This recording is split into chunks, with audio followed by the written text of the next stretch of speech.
I'm Helena Hovitz. I was 12 and in middle school at IS 89 on September 11th.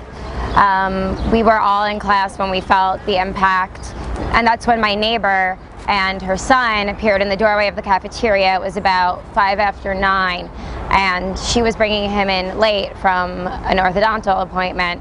So I ran up to her and I said, "Can you take me with you? Can you take me with you?" My mom worked at Rockefeller Center, my dad worked in Staten Island, so I would have had no other way to get home.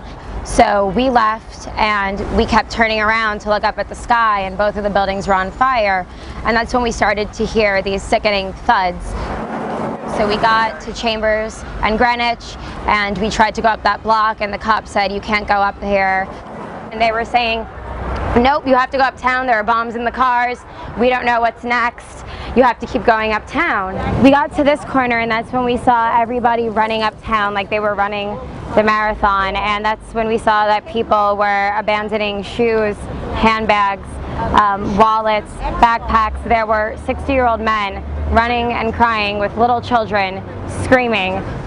And at that moment we heard this loud rumbling sound, this roaring, and I didn't look because Ann told us not to look, but she and Charles looked, and it was the first tower falling. So the building, we heard it before we saw it. It was imploding, like a crashing, like this steel glass crackling across the sky. It just sounded like shattering and steel crashing, and it was like gaining on us like a giant thundercloud. And Ann told us, you know, don't look, cover your faces and run. And I didn't look, but all I saw was everybody running and screaming.